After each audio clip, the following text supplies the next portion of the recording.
Bye.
from chapter 10, the opulence of the Absolute, verse number 41.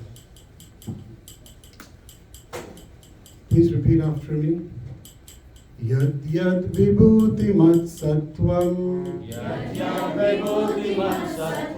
Srimad urjitam eva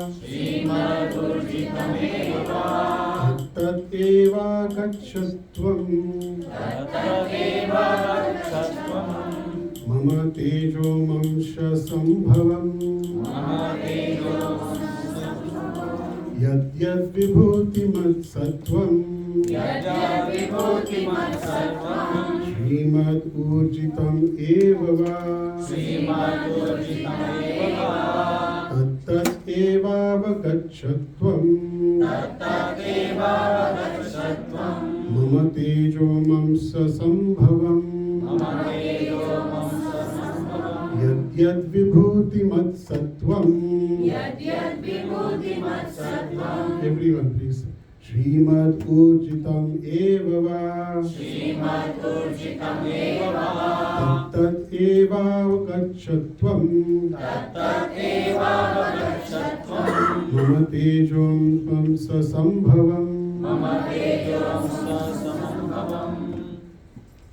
yat yat whatever vibhuti opulences mat having sattvam existence Srimad beautiful urjitam glorious eva certainly va or tat all those eva certainly avagacha must know tvam you mama mine teja of the splendor amsa part sambhavam born of translation born of. Anybody would like to read one from Prabhu's side, one from Mataji's side? The verse. Yad yad vibhuti mat sattvam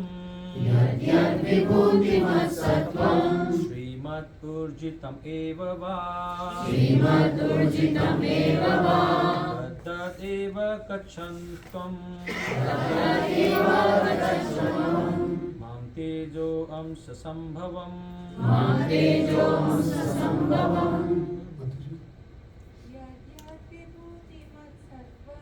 Yad yad vibhuti mat sattvam Srimad urjitam eva tat eva gacchastvam mama tejo amsa sambhavam. Translation and purport by His Divine Grace, A.C. Bhakti Swami Srila Prabhupada ki Jai. Translation: know that all opulent, beautiful, and glorious creations spring from but a spark of my splendor. Purport: any glorious or beautiful existence should be understood to be a fragmental manifestation of Krishna's opulence, whether it be in the spiritual or material world. Anything extraordinarily opulent should be considered to represent Krishna's opulence. So this chapter begins with this verse, where Krishna is speaking. Bhuya eva mahabaho shranu me paramam vacha yatteham priyamanaya vakshami hitamyaya. The Supreme Personality of Godhead said, listen again, O mighty armed Arjuna, because you are my dear friend, for your benefit, I shall speak to you further, giving knowledge that is better than what I have already explained. So chapter 10 begins with, he's spoken a lot already. Now he's telling Arjuna, because you're my friend, I'm going to tell you something more important than what I've already spoken. So this chapter is really important. 9 chapters gone, and Krishna says, now there's more coming, and this is even more important.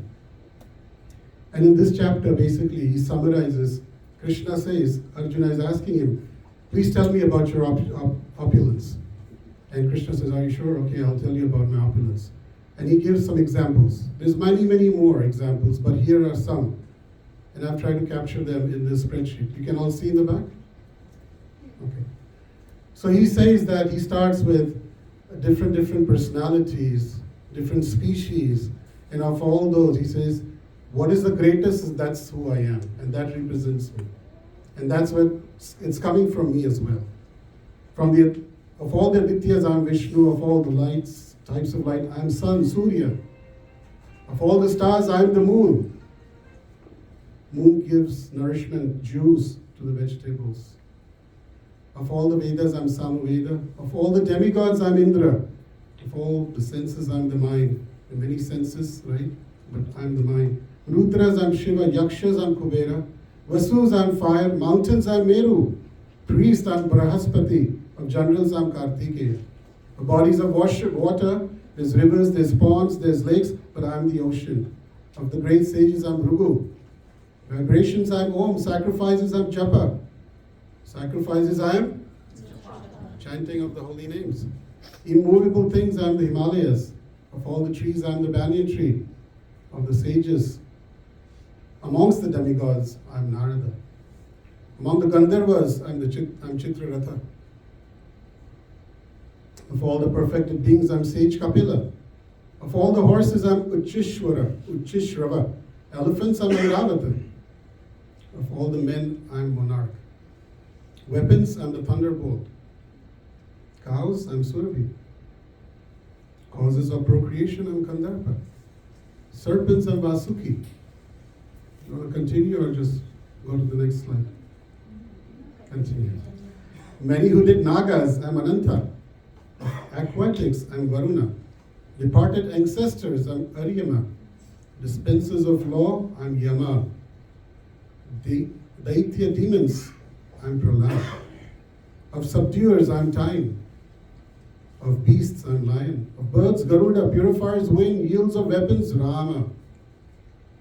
Fishes, Shark. Flowing rivers, Ganges. Creations, I'm the beginning, the middle, and the end. Of all the sciences, I'm science of the self. Logicians, conclusive truth. Of all the letters, I'm the first letter A, or Compound words, dual compound. Any English major here? I have a question for you later. Creators, Brahma. Hymns, Brihat Sama. Poetry, Gayatri.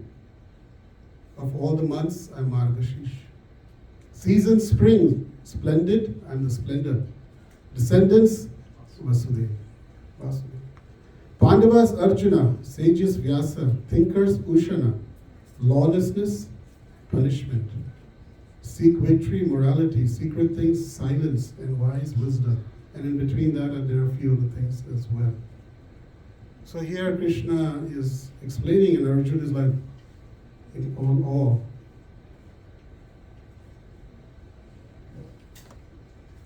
And then the verse after this is the second last verse. There's 42 verses in chapter 10. And on the 46th verse, after this, after speaking all these great things and showing my opulence, his opulence, Krishna says, but what is the need? What need is there, Arjuna, for all this detailed knowledge? With a single fragment of myself, I pervade and support this entire universe. So he's saying, TK, I've told you all these things, but what's the use of all this details? Some people get stuck on details. Somebody will ask me, like, what is a compound noun or in that? You know, they'll be stuck on that. Or who are the Adityas? Like, how come Prahlad is a Daitya? Like, who are Yakshas? And like the entire class, that's all you could focus on. The message is something else here. So he's telling Arjuna that, what's the use of this? There's a lot of things that, it's a very small purport. Prabhupada is not really going much in detail. But I was reflecting on this chapter and the verses before this, and I came up with 8 life lessons that we can take from this chapter, from this verse. One is, Krishna says very clearly that of all the great things and great beings, that energy, that strength comes from me. So even amongst us, we have certain qualities. We have certain strengths. But we must always remember this one point, which is to never be proud of some of the good qualities that we possess. Imagine if Himalaya takes pride in who he is. He can destroy nations after nations. He can block Vayu. Imagine if Prahlad Maharaj takes pride of all the Rakshasa community, I am the greatest, create destruction. He's a devotee of the Lord. His father, who was actually in that position, because he had so much power, he misused it. So Krishna never gives that example amongst all the daityas, I am Hiranyakashipu. No. He was powerful, but he used his power in the wrong way. So we also have been given some good qualities. Everybody here has some qualities. Now understand that those qualities that we possess basically come from our past karmas. Because you've done something, because I've done something, I possess those qualities. And because I've done something negative, I don't possess certain qualities also.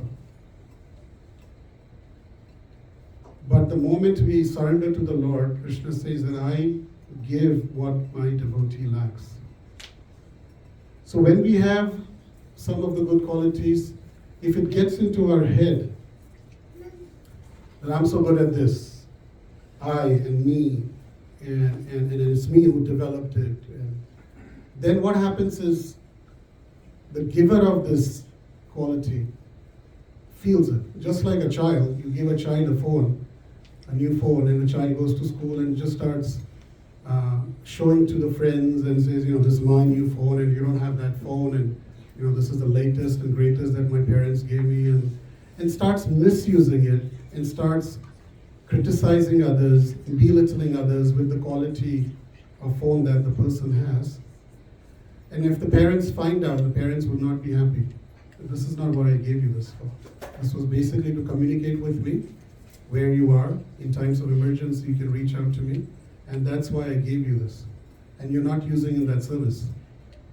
So Krishna has given us certain qualities. Of course, it's from karma. But even that karma, that reaction of that karma is in Krishna's hand. Whether to give, not to give. Remove some bad karma is in his hand too. He can do that. And to give something more than we should be getting, that is also in his hand. But when Krishna sees that those qualities are not being used in his service, then it's a matter of time that our karma finishes and we're dry with those qualities. Those qualities are completely gone. But when Krishna sees that a devotee is utilizing those qualities nicely, then Krishna gives more and more. So we must utilize whatever we have good in us. Some are beautiful, some are very knowledgeable, some are very strong. So whoever has these qualities, if we utilize them in Krishna's service, by serving his devotees. Now how do we serve Krishna directly? Yeah, if you're on the altar and you're doing pujari service, then you're serving the deities directly. Deities are none other than Krishna himself. But outside of that, how do you serve Krishna directly? By serving his devotees. Other living entities, other species, the animals, how can you serve them? How can you be good to them? By not killing them. At least that much. By not killing them. Not killing and eating them to satisfy our tongue and to fill our bellies. And those who are in need. A devotee, Vaishnava, doesn't mean that only serves devotees and devotee community. That would be very selfish, wouldn't it? To just think about, my devotee community, my center, and just because in that also there is is there. We forget that is also Krishna given. So we have to think beyond it's my community, but there are other communities also. It's my temple, but Prabhupada has many other temples also. There are many other people who are not in Krishna consciousness.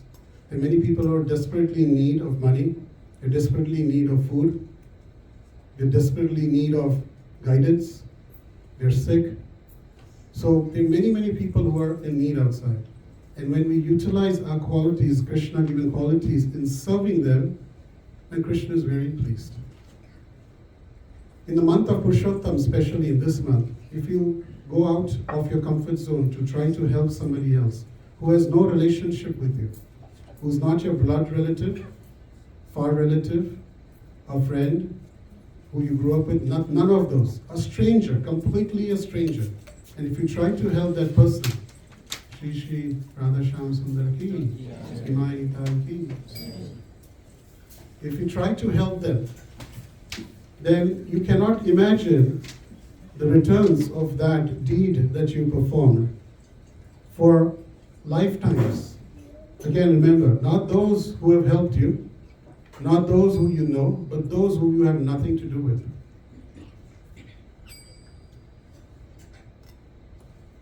Do not take credit for it. We have all these good qualities. Krishna's opulences are manifesting in different ways and forms.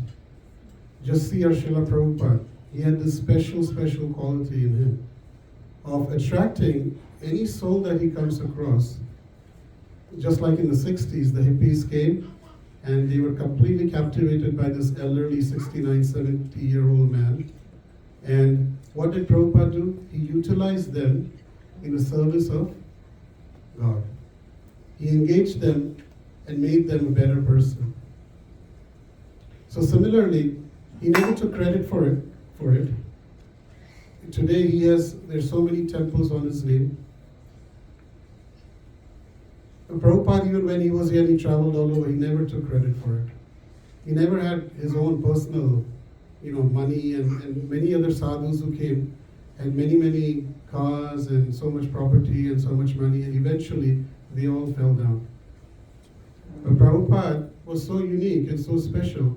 His only purpose was to glorify Krishna, to spread the mission of Sri Chaitanya Mahaprabhu. Completely selfless. And whoever he met, in whichever continent, he never rested. At that age, he never thought about resting.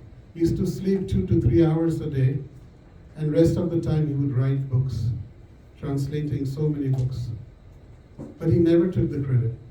People come and say that you have Rolls Royces, you have so many temples, where do you get all this money from? And sarcastically he would tell them, I know you're envious of me. Why not, he would say. Why not a Rolls Royce? My disciples are giving me a Rolls Royce, so I'm using Rolls Royce in the service of Krishna. If my devotees give me a very old, rotten car, I will use that as well in Krishna's service. I'm not asking them to give me such opulent things. But whatever they give, I'm using it. And Krishna saw this throughout his life. Whatever Srila Prabhupada got, he engaged in our service. He engaged in teaching us, bringing us closer to Krishna. When Mayapur temple property was bought, that property, nobody would want to go there. There were dacoits there and mosquitoes. They were the two types of people who lived there. There's no building, nothing. When he took the devotees there, they created a temporary hut. And these are American boys and girls who were staying there. And their companions were the dacoits and the mosquitoes. There was nothing. But they stuck with Prabhupada. And Prabhupada also stayed in those huts. It wasn't that he had a nice concrete building and the devotees were staying in a hut. And Prabhupada knew the difficulties that they are going through. But he was pleased that despite all these difficulties, my disciples are staying strong. They have faith in what I'm saying. They have faith in the scriptures. And Prabhupada showered his mercy upon these devotees. Some of those disciples are today our own spiritual masters. So to have that kind of faith in the books, to have that kind of faith in spiritual master, And even in such difficult times, to hang in, to spread the mission, is the most glorious thing. Most glorious. And Prabhupada never took credit. Prabhupada's only mind was going on, I have to build nice facilities for my devotees, for my disciples. I have to create facilities where many, many more people from all over the world will come. He was meditating upon that all the time. He never thought about which will be my room. You got to build a nice complex here, and in that I will have my own room. He never did. Whatever design was done by his disciples. Prabhupada never said what I need for myself. So from this we can learn that we should also never take credit for whatever we have. Because the moment we start feeling proud, Krishna will withdraw it. Slowly. And we will see it. I'm a good singer, and I sing well, and that pride sinks in because 10 people came and said, when you sing, it's just amazing. And then we start now focusing on different ragas, and we do alap and this and that, and we start focusing on that rather than just chanting the holy names sincerely. The power of chanting comes from how we do our japa. The power of nice kirtan comes from, are we reading Prabhupada's books? That is the foundation of a good kirtan. The foundation of good cooking is not the ingredients that we are putting. The foundation of good cooking is if Krishna accepts your prasad, bhoga, and when people eat, how they react to that prasadam they've eaten is a sign of how good that cooking was. In material terms, good cooking is when you go to a restaurant and it tastes good, that is good cooking. But in spiritual life, good cooking is how we can transform people's heart by making food that is accepted by Krishna and brings upon a transformation in our own family at home, and we see a sudden change in them. That is a sign of good cooking.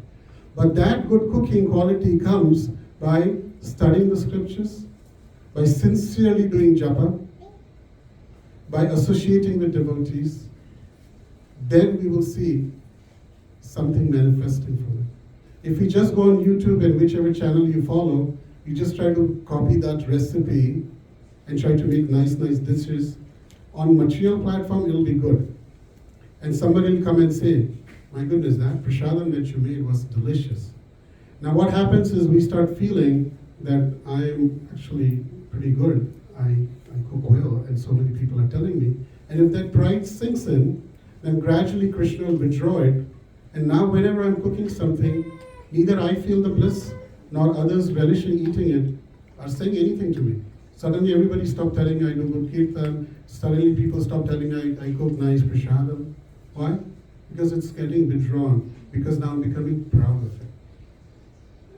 If I have a lot of knowledge, I have Shastra Gyan, and I'm utilizing it and thinking, you know what, I know everything, these people, some of them don't really know much. Then what will happen is I will not relish those verses. I will not get a taste of reciting those verses. Krishna will withdraw it. So, my point is that whatever qualities we have, now how many of you tell me, do you think Srila Prabhupada was a great singer on a material platform? Not really. He never had a restaurant that he ran before he became a sannyasi. But his prasadam, when people ate, they thought, what is this? It's like some kind of drugs or something. As soon as we eat this, we're feeling so high. And that's why that book is called Higher Taste. Higher Taste. But when Prabhupada sings, even today, you just hear his singing, simple. Something happens, and we can't figure out what it is. But even today when we hear that voice, even when he's doing japa, we feel something is happening. Because Krishna has preserved that, even after Srila Prabhupada left. In his recordings, also that power is there. Because he was true and sincere to his spiritual master. So we must always remember that whatever qualities we have, do not take credit for it. I did it. Many here. I'm the doer. If I don't do it, you know what? Next Sunday, I'm not going to cook. Let's see how they manage without me. No. Because this universe has been managed by Krishna for how many years? Infinite years. Infinite years. And it will be managed without us for infinite years. It won't make any difference if Ramachandra Das comes to this temple or not. It will make no difference. Because what? Somebody else will take it and move forward. But the moment we start feeling that if I feel that, hey, if I don't go to the temple as the president of ISKCON of Bergen, like he introduced me, temple president, board of director, and piche mera collar, which I don't have, is going up. Then what will happen is, sooner or later, I will fall down big time. Because I'm taking pride in this position that is also given by Krishna. This position given to me is actually, it means that you are the biggest servant in this center. So if something really big happens, it is upon you. It is upon you. If police comes in today, right now, or the church comes in and says something has broken this, guess what? None of you will have to answer that. Guess who has to answer that? The management team. So that is the responsibility that's been given. People think, oh, president hai, uska temple hai. No, khade raho, aake baitho idhar mere seat pe. Ek din. And we'll see. So Krishna has given this, and I have to constantly remind myself that, listen, whatever I have, whatever glories people are giving, I have to pass it on to Srila Prabhupada right away. Don't keep anything with me. Otherwise, it will get into our head. And the moment it gets into our head, we'll start feeling proud. And when pride comes in, we'll commit mistakes. 4, be grateful to Krishna. Whenever somebody comes and glorifies and appreciates you, remember Krishna, be grateful to him. When someone glorifies you, don't let it get into your head. That is one of the ways to remember Krishna. To be grateful. Even a dog is grateful to its master. He feeds and he stands up. No matter what, even a lion comes in front, the dog will start barking and protect his master. Prabhupada was asked, like, what is this thing that you wear? What did he say? Anybody knows? Dog's collar. Yeah, this is my dog collar. So dog collar? Okay, dogs have collar, but then they have a master. So who's your master? This is Krishna. This means that I'm Krishna's dog. So we have to be like that dog. Even if a lion comes, we will be like, roar. We will like strong and roar. Why? Because my master is right here. Be careful. So we have to be grateful to Prabhupada and Krishna all the time. And that's why I tell devotees, those who come to Krsna Consciousness very new, I tell them, please, before you pick up Bhagavad Gita, please pick up Prabhupada, 𝗲𝗲𝗻𝗲. Please read about Srila Prabhupada. Find out about who is the founder Acharya of this movement first. If you don't know who Srila Prabhupada is, one day you come and tell somebody, can I do a takeout? And somebody tells you, no takeouts. No prashad takeout. You want to eat here. You stop coming to the temple. Why? Because you have no love and no understanding of what Prabhupada did and what he went through. But if you read about Prabhupada, it doesn't matter what comes in your way. Any weeds come your way, like a lawnmower, you'll keep chop, cutting and keep moving forward. So read about Srila Prabhupada. Those who are serious, how many of you are serious about Krsna Consciousness? Please raise your hand. I think about 75%. So those 75%, how many of you all have read Srila Prabhupada 𝗲𝗲𝗻𝗲? About 5-10%. Those who have not read, but raised your hand first time, please raise your hand again. You've not read, it's okay. Okay, Gopal Govind Prabhu, can you please take their names? Yeah, raise your hand. High up. 𝗲𝗲𝗻𝗲. Everyone, please take a picture. Come here. Everyone should get one 𝗲𝗲𝗻𝗲, Prabhupada 𝗲𝗲𝗻𝗲. Raise it loudly. I'm telling you, once you read Prabhupada, you will feel close to Krishna. Okay. So when you read about Srila Prabhupada, then you will never leave the lotus feet of Krishna.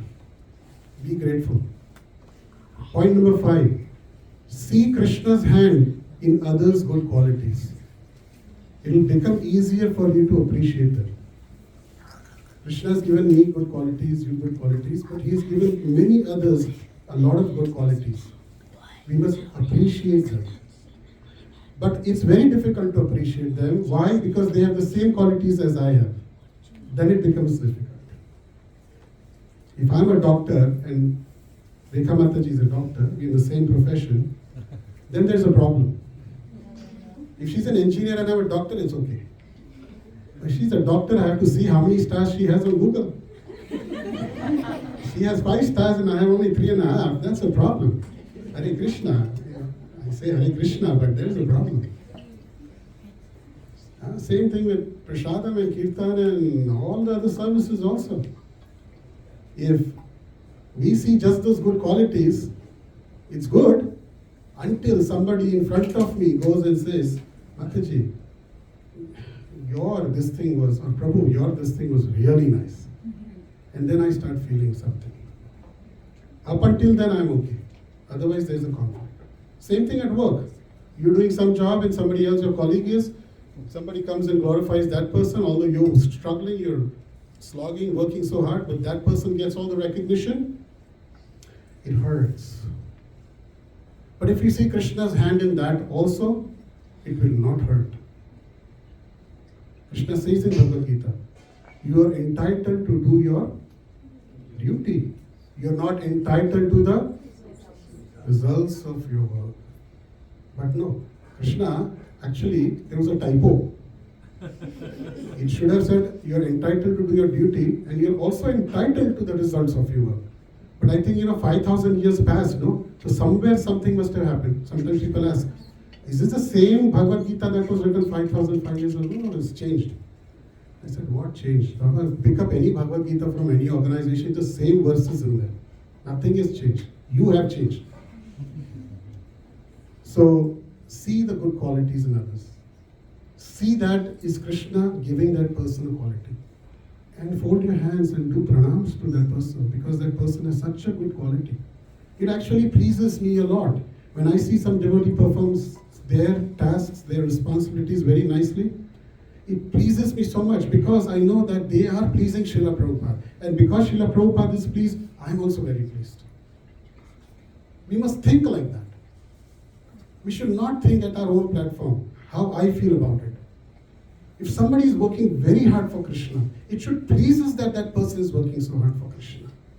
We should not feel that, why is all attention going to that person? Well, all attention is going to Hanuman because Hanuman was doing things for Ram. So you also become Hanuman, and why not? Hanuman should not get so much attention. Why Hanuman? I should get that attention. अरे बाबा किया क्या? एक पेड़ भी नहीं तोड़ पाया तू.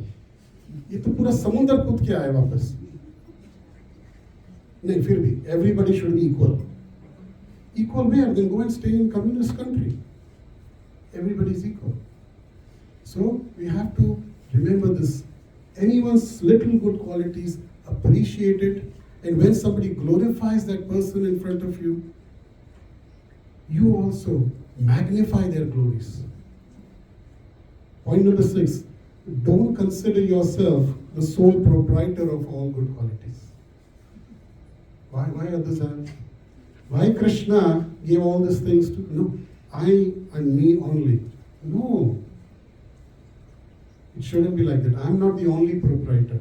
I'm not the only good in whatever activities or services we do. If we have multiple, if we have many people doing certain sevas, it makes our community so strong. It makes ISKCON so strong.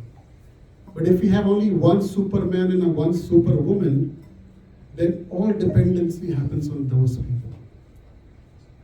So Krishna has given all of us certain qualities we must utilize, and we will see how it will be very vibrant. Point number 7, Vaishnava is one who always sees good in others, appreciates and magnifies others' good qualities. Very important. If we call ourselves Vaishnava because we have tilak on, if we call ourselves Vaishnava because we have kanti mala on, that's a good start. But the next thing from that is to always see good in others. And we are conditioned souls, so we definitely make mistakes. And we realize that what came out of my mouth just now? Why did I criticize or why did I behave like this with another devotee? That devotee who realizes their own mistake and tries to improve on their mistakes is the most glorious. And one who commits mistakes, feels bad, and again keeps committing that same mistake will never progress in Krishna consciousness. So Vaishnava is one who sees good in others, and a miser person is one who always sees good in himself or herself, and criticizes and finds faults in others. You may have met such people who always are so self-centered, they only like to talk about themselves. I did this, I did that, I was like this, I was like that. Without me, this would not happen. Always focused on that. And when you bring something good about, that person will say, ha! वो तो कभी कभी करता है fluke था आज प्रसादम अपने आप अच्छा मिल गया मेरा consistency है same consistency. This happens. We may be smiling, laughing, but this reality is, this is what happens. What should we do? We should not associate with such people in Krishna consciousness or outside. They will kill our seed of bhakti. They will teach us how to look negatives in all situations. They will teach us and train us how to be self-centered. Always use Facebook, man.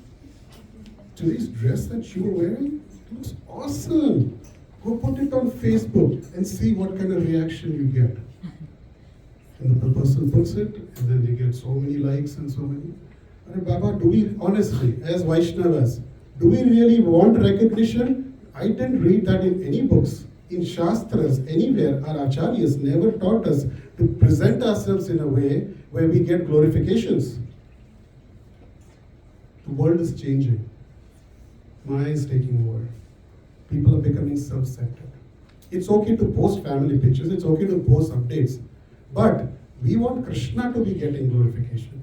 We want Vaishnavas to be getting glorification. We want others to be getting glorification, not self-glorification. But such misers will show you, and they will keep doing things that you will also fall into that trap, and you'll also start doing the same thing, where you want self-glorification. And then what happens? People see it. Not everybody is a fool. Some people are still intelligent. They still have their intelligence under control, their mind under control, and they see that this person is Gaya Kamse. Too much self-centeredness. They will never come to us for guidance. They will never listen to us. They'll never hear us. They'll keep a distance from us. But those who see that this devotee never speaks about themselves. Hanuman never glorified himself. Lakshman never said, "Aapke saath 14 saal raha hu main bhaiya. 14 years, mazak hai kya?" Never, ever. So these are the life lessons that we can learn from this. Now next time you see a shark, वो खा तो जाएगा, but एक बार प्रणाम कर लेना उसको. Among the fishes, you are a shark. And then फिर जो भी करना है कर लो. But at least वो समय पे ये वर्स पढ़ने के वजह, because we read this 10th chapter, we'll remember, among fishes I'm shark. And then we say like this, Hari Bol, Mahaprasade, Hamako Govinde. So, Srila Prabhupada was once asked, Prabhupada, how do you recognize a pure devotee? There's many ways of recognizing a pure devotee, and Prabhupada has quoted many things. Of that, one of this. A good devotee is one who considers everyone else as a pure devotee, except himself or herself. That is a quality of a devotee. When I see others, even somebody trying a little bit, you find that little light in them and glorify them. Even at home, your children, your spouse, anybody, if they're doing something little for Krishna, if they have some little quality, you magnify that quality and you see miracles will happen. Rather than focusing on things that they are not good at, rather than focusing on things that they keep failing on, focus on things that they are good on and help develop those qualities. Somebody is good at art, but we want them to go into medical and start cutting frogs and this and that. But they are good. Krishna has given them artistic qualities. Let them develop that. But पैसे कहाँ से आएंगे? Artist, money, doctors, a lot of money. You become a doctor. Okay, ठीक है, you become a doctor, but what would you do if that person really doesn't have it in them to do what you want them to do? Rather, have them do and find what are their own qualities and develop those. And you'll be surprised what they can do with those qualities that Krishna has given them. And when you're confused and you don't know what to do, then approach a senior devotee and take guidance from them. And what do I do in this situation? So, here we end. Thank you very much. Anybody has any questions or comments? Yes, Prabhupada.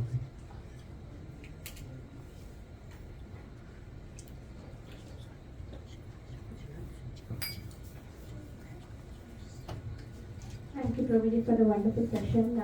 My question is, there are people like a person, for example, has very good qualities, but there are negatives also, as you mentioned in the class.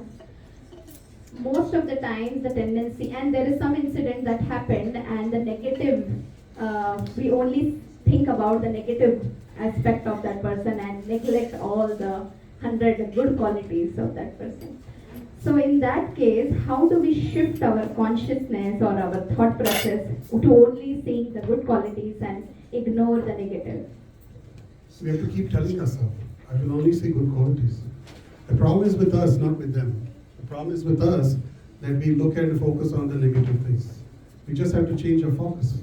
We have to keep reminding ourselves all the time that I want to be a better devotee. I'm just going to focus on the positive things. Leave the negatives for others.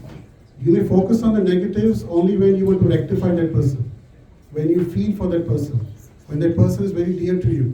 Then you can think about the negatives, you can focus on that just to help them. But otherwise, leave the negatives for somebody else. So how do you personally take it up? Like, how do you personally practice this process? I just don't focus on the negatives. Forget about other people. Sometimes people come and criticize and say things to me as well. And it could affect me. It could affect my service also. That, after doing all this, they're saying I didn't give a good class. Or something else. I don't focus on that. I focus on, maybe I went wrong somewhere. Let me see where I went wrong and why did I hurt that person or why that person feeling like that. But when I dig deeper into that and I find out that the person's nature is only that. Today it's me, tomorrow it's somebody else, tomorrow somebody else. They'll always find faults. Then I just leave them alone. And I pray to Krishna. And Krishna, give them some sense. I'm here to talk, but I'm not here to listen to you. I will not give you my ears, I will only give you my speech. Thank you. Anybody else? So maybe incorrigible, like Ravana, or 𝗷𝗫𝗀𝗃𝗃. So there is no compromise with such people. Yes. Well, Lord Ram, so the question that Partha had, that people like Ravan and 𝗷𝗫𝗃 were so fallen, there is no compromise with them too. But I say this there also, like from Lord Ram's pastime we see that Lord Ram also tried to compromise there at the end. And he gave that person a chance. He said, Ravana, even now if you surrender, I will forgive you. He gave that chance. We also give that chance. After that, we walk away. Yes, you have a question there? I have a question. Krishna loves animals and he loves cows. And we're supposed to not eat animals. Like that's like the one thing you shouldn't do. But in this material world, like since like the dairy industry and like the meat industry are so correlated, and eating dairy like affects so many cows and animals. So in like this time, like do you think that it's better to go vegan since it helps more animals, but going vegan also prevents you from eating a lot of prasadam because a lot of dairy is used. So like, what is your way of like going about it? It's again a personal choice. If one feels and wants to go to that extent where, because they are thinking when they're taking dairy, they're thinking about and meditating on what the cows go through, and they just can't digest. And it's okay to be vegan. But not everyone will be at that platform. And we also hope and pray that, like we get, some of you get Gita Nagari milk. So Gita Nagari milk, the cows are taken, protected well. Some of you go to organic farms where it says that the cows they won't put this and that in there and they're taken care. So that's how it is. But one thing that we shouldn't do is criticize. There shouldn't be like two sides, vegan versus vegetarian. Now the fight's happening, the cows getting slaughtered, but yet they are also getting slaughtered. He said, no, we should be vegan. He said, no, it's okay. Prabhupada said, cows, we should drink milk. It's okay. Don't start fighting. One who's a vegan, let them be vegan and be happy. Those who are vegetarian, at least they're not killing animals. Let them be happy there. That's how I look at it. Somebody told me, Prabhu, we should use Gita Nagari milk for our prasadam. I said, Haribol, come here. Do you have any idea how much it costs to make this prasadam that we bring? It's not $200. It's more than that. Now to add to that Gita Nagari milk, why? Because you drink Gita Nagari and you eat only Gita Nagari milk. The other 200 sitting here, they don't do that. You see? So I have to make them explain. It's okay. There has to be discussions, but it has to be done in a healthy and a Vaishnava way. It's not like, this side or this side. Hare Krishna. Yes. Ramachandra Prabhupada. Hare Krishna. Well, thank you very much. Just quick appreciation, the one point you mentioned, that infinite years has been passed without us, and infinite years will be going to come, but still Krishna is maintaining this whole universe. This is something like I'm taking home because it really helps to cut my ego. The other point I was thinking about the envious and jealous. One should not have that thing. Even what you talk about the spiritual perspective, even the basic human element, like monastery, one should not have. But when it comes to the practice, especially within our devotee communities, because we cannot envy on the person who we don't know. Usually we feel envious, to whom I know very much and all. So this is so prominent, talking about myself, especially within devotee community, that we know that conceptually this is not good. This is a big roadblock for my progress, but still we fall into that pitfall. So maybe you can throw some practical situations, how we can nourish and protect from this. So the question is, how can you be free from envy and all these anarthas? It boils down to, again, how our sadhana is, how our chanting is, how sincerely we are not just reading and applying it in our daily life, daily. You have to brush your teeth daily, you have to clean yourself daily, you have to eat daily, you have to take a bath daily. Same way, daily, you have to remind yourself that I'm trying to be a devotee, and these things will only hinder my progress. So if you keep doing that and meditating daily, then slowly, you will get rid of it. Otherwise, what will happen? Krishna says, among the fish I'm shark, among the mountains I'm Himalaya. Somebody will say, among all bad people, you are envy. They'll say, Miss Envy I. Then they'll say, Mr. Krodh has come. Because of all the beastly things, you are anger. We don't want to have that titles. Hare Krishna.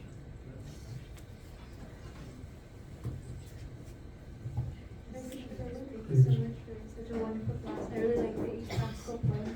My question is that sometimes when someone or in the association of devotees, a devotee really hurts us, it kind of hurts to see the good qualities in them. It almost is a protection. We only try to see the bad in a way so that we can distance ourselves from them. Because otherwise, if you focus so much on the good, you want their association, but you've been hurt and you don't want to be hurt again. And in that scenario, you might come to temple or the center, and you're focusing more on the tension of that devotee in your head. Even though outwardly you're behaving well, in your head there's some mental turmoil. So how to detach yourself from that situation in a way that you can just focus on Krishna, see that devotee as Krishna, some practical points. Practical points comes to my mind is how Lord Ramacandra did, how Srila Prabhupada did with his god brothers, and I very much relate to what you're saying. I've also been through that. One thing that we must never give up is respect for devotees. If we have a mission in mind, if you have a duty, if you have a service or anything, you'll keep moving forward. You don't have to go to the same temple, you don't have to sit next to that person, but nobody can steal your devotion, nobody should be able to steal your dedication, your service from Krishna and to Srila Prabhupada. That is very important. If those things slow us down, that means we are not serious about Krishna consciousness. So we may both go in, one goes in north and one goes in south, but they both are serving the same mission powerfully. Prabhupada did that to many devotees. They'll come and say, these two people are not getting along. Prabhupada said, okay, you go here and you go there. What about when you regularly have to see them? Like, When you regularly have to see them, again, keep a distance, but always give mark of respect. Always. I always do this. If I have a tension with somebody, I make sure that I'm the first person to walk up to them, do an eye-to-eye contact, and genuinely say, Hare Krishna Prabhu. I want to be the first person to do that. I'm not going to wait till that person tells me Hare Krishna. Because that creates a bigger gap, bigger gap, bigger gap. Krishna consciousness is elsewhere too. You know, the deities are there. How can we not be that much namra, soft? And it doesn't take anything. Even if somebody comes and stabs you in the back, come and say Hare Krishna. You'll feel delighted, you'll feel better, a lot of tension will go away. So that's one practical application. Be the first one to do, because Krishna is in your heart, in their heart. He's watching who's the first one to cross the line. You cross the line first, you do the right thing. It will be difficult, it will take a lot of ego biting, but you do it, because once you do it, that's austerity. And if you can do that, you'll see how you progress fast in Krishna consciousness. Don't be the last one. Don't be the one to not look into the eyes of a devotee. Because you have a problem. We are not able to do eye to eye because I have anarthas in me. That's why I'm not able to do eye to eye. And you remove all that and look straight and say Krishna. Anybody else? Okay, thank you very much. Hare Krishna. Thank you so much. Good job, everyone. We can